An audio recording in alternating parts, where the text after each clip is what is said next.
Friends, आप सबका स्वागत है मेरे यूट्यूब चैनल सिक्कू स्पोर्ट्स में। आज मैं फिर लेकर आया हूँ आपके लिए एक नई वैकेंसी स्पोर्ट्स कोटा की, जो कि कस्टम्स डिपार्टमेंट में है दिल्ली में। तो मैं आपको पूरी डिटेल में इस वैकेंसी के बारे में पूरा बताऊंगा। जैसे आपने रिक्वेस्ट की थी कि सर कस्टम डिपार्टमेंट के ऊपर में आपने वीडियो नहीं बनाया है, वैकेंसी आ चुकी है, अपने वेबसाइट पे भी अपडेट किया, टेलीग्राम ग्रुप में भी डाला है, व्हाट्सअप में भी शेयर किया है, पर आपने इसका वीडियो नहीं बनाया, तो इसलिए मैं वीडियो बना रहा हूँ। तो वीडियो मैंने इसलिए नहीं बनाया था, इसका रीज़न बताता हूँ, क्योंकि ये ऑल गेम्स की वैकेंसी नहीं थी, इसलिए मैंने वीडियो नहीं बनाया था।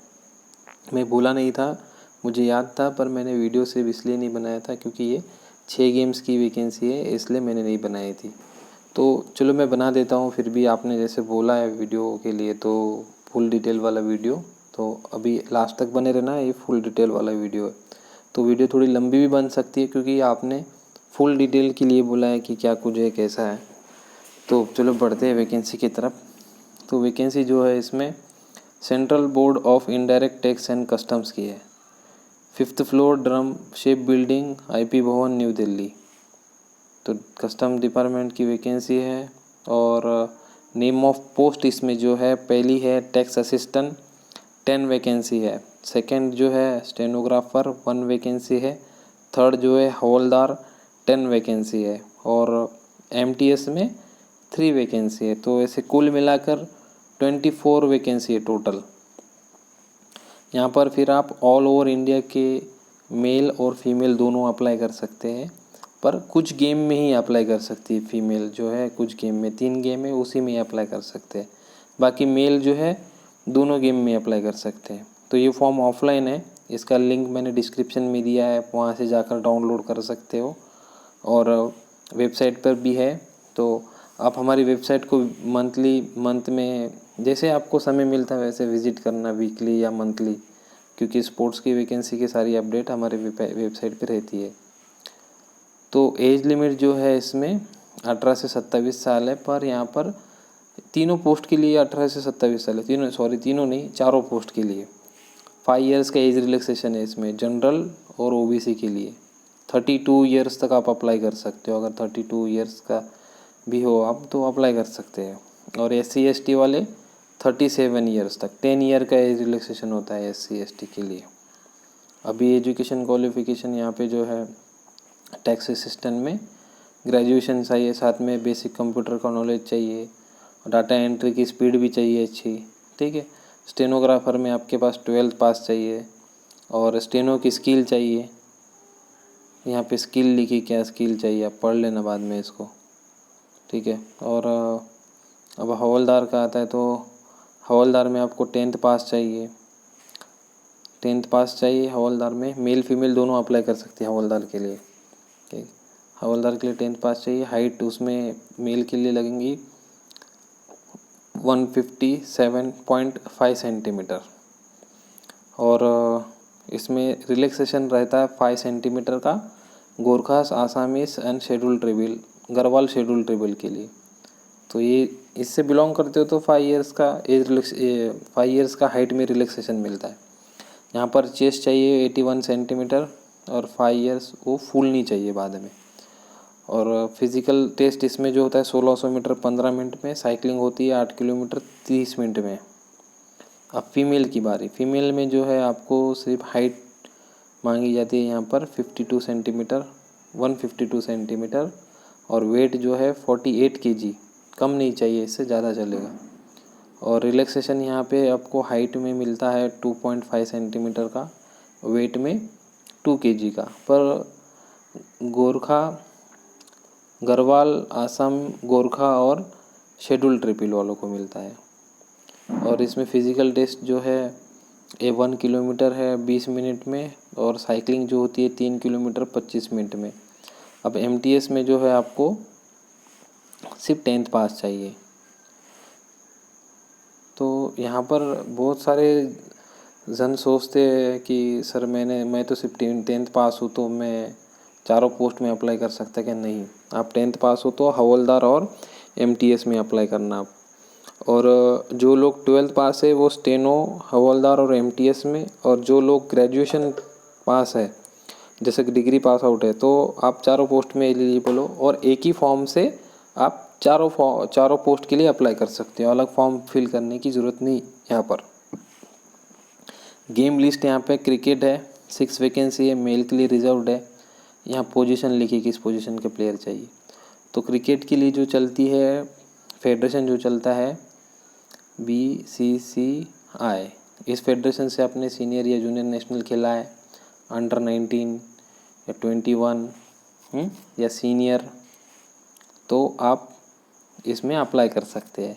और SGFI भी चलता है, all SGFI all India inter university, ये छः गेम में चलती है। तो मैं आपको अभी इसके बाद SGFI और ऑल इंडिया इंटर यूनिवर्सिटी का नाम नहीं लूँगा, सिर्फ जो फेडरेशन है उसका नाम बताऊँगा आपको, क्योंकि फेडरेशन को लेकर ये फ़ोन ज़्यादा आते। तो हॉकी का जो है 6 वैकेंसी है, मेल के लिए रिजर्व्ड है। स्ट्राइकर, मिडफील्डर, डिफेंडर चाहिए। हॉकी के लिए जो है आपको हॉकी इंडिया जो जूनियर नेशनल और सीनियर नेशनल कंडक्ट करती है, ये फेडरेशन चलेगा यहाँ पर, ठीक है। और अब फुटबॉल का जो है 6 वैकेंसी है, मेल के लिए रिजर्व्ड है। स्ट्राइकर, मिडफील्डर, डिफेंडर, गोलकीपर, इन पोजीशन के प्लेयर चाहिए, और मेल भर सकता है। फुटबॉल में जो है फेडरेशन का नाम है AIFF, ठीक है, ऑल इंडिया फुटबॉल फेडरेशन। तो ये Santosh trophy, BC Roy trophy conduct करती है, 2 ट्रॉफी कंडक्ट करती है बॉयज़ में। तो इस 3 मतलब और अलग भी कंडक्ट करती कम एज की। तो इस फेडरेशन से अगर आपने फुटबॉल खेला है नेशनल, तो आप इसमें अप्लाई कर सकते हो। और 5th जो है एथलेटिक्स का है, 2 वैकेंसी, 1 मेल के लिए 1 फीमेल के लिए। इवेंट जो है 200 मीटर, 200 मीटर। तो यहाँ पर फेडरेशन जो चलता है AFI, यानी एथलेटिक फेडरेशन ऑफ इंडिया। तो इस फेडरेशन से आपने नेशनल खेला है और आपका इवेंट 200 मीटर है तो ही अप्लाई करना। 400 metre, 800 metre, 5000, 3000, long jump, high jump, इस इवेंट के नहीं लेंगे, वो फॉर्म रिजेक्ट हो जाएगा। तो एथलेटिक्स का हो गया। अभी बारी आती है स्विमिंग की। स्विमिंग का जो है 2 वैकेंसी है, मेल के लिए 1 फीमेल के लिए, 200 मीटर फ्री स्टाइल। तो 200 मीटर फ्री स्टाइल वाले इसमें अप्लाई करना, एक मेल और एक फीमेल ने। तो स्विमिंग के लिए है SFI। तो ये है स्विमिंग फेडरेशन ऑफ इंडिया। इसी से अगर आपने नेशनल खेला है स्विमिंग के, सीनियर, जूनियर, अंडर 19 जो भी टूर्नामेंट्स कंडक्ट करता है स्विमिंग फेडरेशन ऑफ इंडिया, तो वही सर्टिफिकेट चलेगा यहाँ पर, ठीक है। अभी बाद में आता है बैडमिंटन। तो बैडमिंटन का जो है 2 वैकेंसी, एक मेल और एक फीमेल, और सिंगल प्लेयर इवेंट का नाम है। तो स्विमिंग का जो है फेडरेशन, स्विमिंग बोल रहा हूँ, बैडमिंटन का जो है, बैडमिंटन का है बैडमिंटन एसोसिएशन ऑफ इंडिया, ये फेडरेशन का नाम याद रखना फेडरेशन के। तो बहुत ज़रूरी है फेडरेशन आपको करेक्ट वाला पता रहना, क्योंकि आज के ज़माने में बहुत सारे प्राइवेट फेडरेशन हो गए और वो सर्टिफिकेट बिल्कुल भी नहीं चलते, क्योंकि ये डिपार्टमेंट है कस्टम्स का। अब आप कस्टम्स के बारे में न्यूज़ में पढ़ते हो, कस्टम्स कहाँ कहाँ छापे मारती है, किस किस चीज़ को पकड़ती है, ठीक है। तो प्राइवेट फेडरेशन वाले इस रिक्रूटमेंट से बिल्कुल दूर रहना, ठीक है। यहाँ पर भरकर आप खुद का फॉर्म तो रिजेक्ट हो ही जाता है, अगर एक्शन ले लिया कस्टम्स में तो थोड़ा प्रॉब्लम में आ जाओगे। तो ये चीज़ का ध्यान रखना आप। अभी बताता हूँ इसको आगे मैं आपको कि अप्लाई कैसे करना है, पूरा तरीका। सिलेक्शन प्रोसेस बताता हूँ पहले। यहाँ पे सिलेक्शन प्रोसेस होता है कि शॉर्ट लिस्ट कैंडिडेट के लिए आपको बुलाया जाता है, मतलब गिने चुने लोग जिसके सर्टिफिकेट वैलिड होते हैं, अच्छा परफॉर्मेंस होता है, तो उनको कॉल लेटर आता है। और सर्टिफिकेट जो चलेगा यहाँ पे 2015 के बाद का चलेगा सर्टिफिकेट यहाँ पर, ठीक है। 2015 के बाद का 16 चलेगा, 17, 18, 19, 20, ये वाले सर्टिफिकेट यहाँ पे चलेंगे। 2014 का नहीं चलेगा। यहाँ पे डेट दी है 1/4/2015, ठीक है।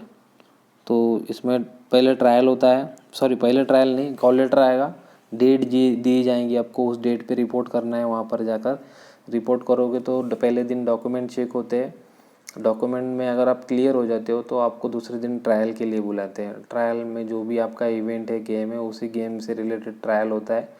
ट्रायल जैसे हो जाएगा तो आपको 100 मार्क्स का ये रहेगा, आपका एक पेपर रहेगा, एग्ज़ामिनेशन रहेगा, एमसीक्यू टाइप होता है। तो वो पेपर में आपको जितने मार्क्स मिलते हैं, पेपर के मार्क्स, आपके ट्रायल के मार्क्स और स्पोर्ट्स सर्टिफिकेट मार्क्स, इस बेस पे वो मेरिट लगाते हैं।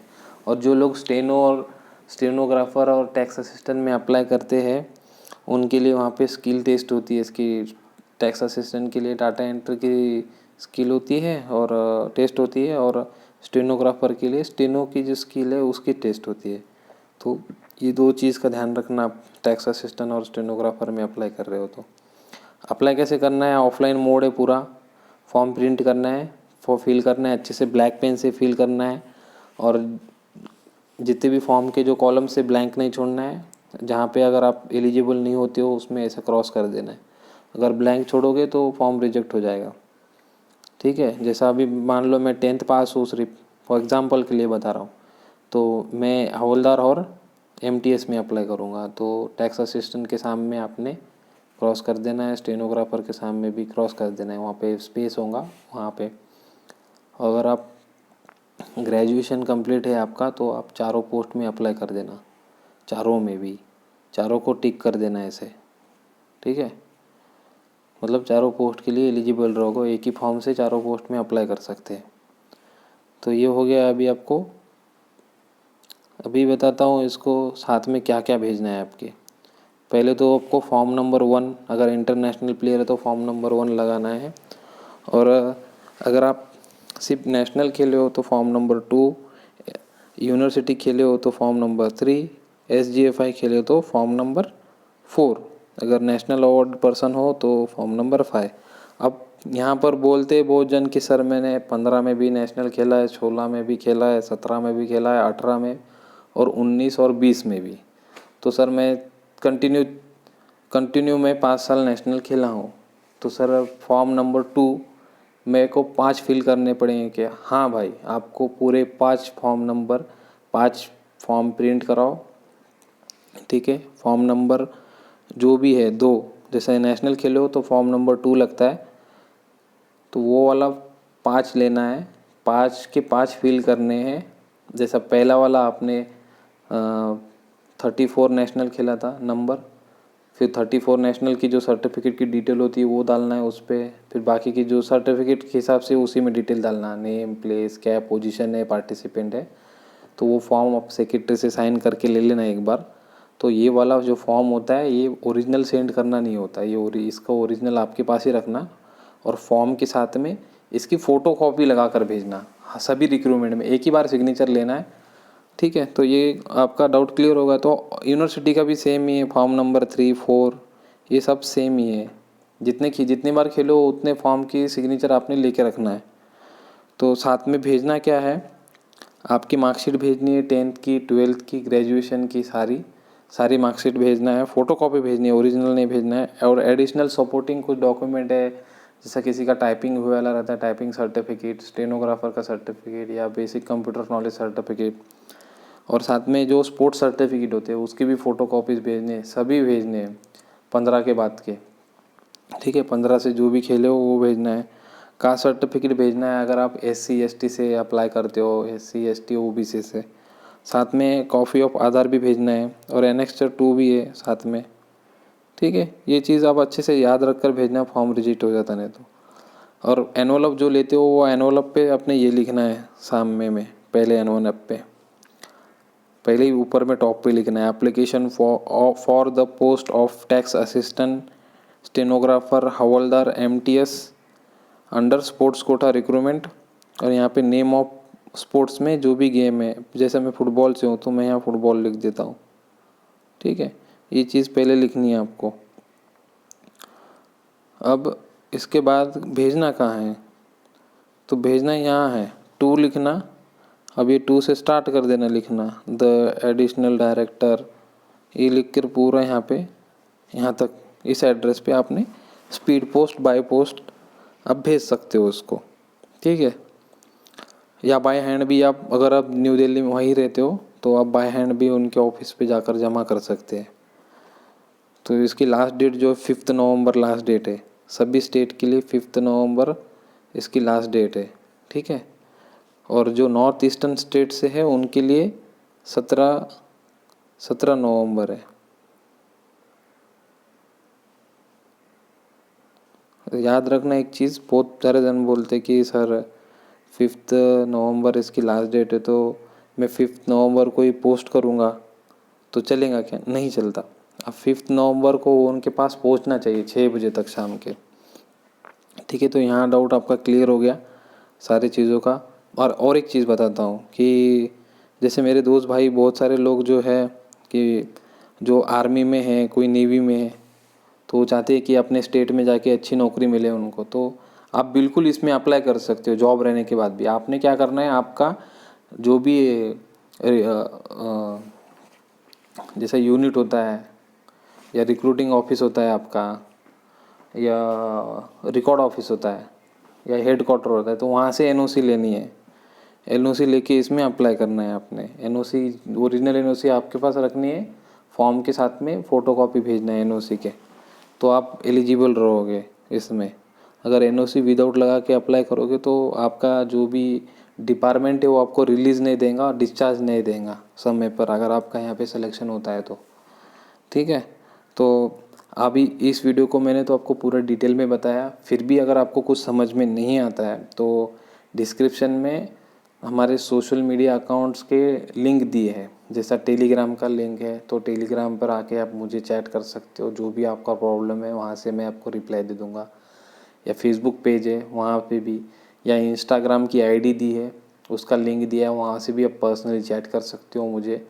अगर वहाँ पे भी नहीं हो पाता है तो वीडियो में कमेंट सेक्शन है, वहाँ पे भी कमेंट कर सकते हो आप, ठीक है। अगर आपके पास ये अकाउंट्स नहीं है, कोई बात नहीं, आप मुझे व्हाट्सअप पे भी मैसेज कर दोगे तो उसका रिप्लाई कर दूंगा मैं आपको। वॉइस मैसेज छोड़ देना, आपका जो भी प्रॉब्लम है उसका मैं आपको रिप्लाई दे दूंगा, ठीक है। अगर मेरा वीडियो आपको अगर अच्छा लगा होगा तो लाइक ज़रूर करना, और जितने भी स्पोर्ट्समैन हैं उन तक शेयर ज़रूर करना, जितने भी कोचेस हैं उन तक भी शेयर करना, ताकि उनको ऐसे आने वाली स्पोर्ट्स की कोटा रिक्रूटमेंट की जानकारी उन तक मिलती रहे, ठीक है। तो चलो मैं मिलता हूँ आपको नेक्स्ट वीडियो में, and thank you for watching my video.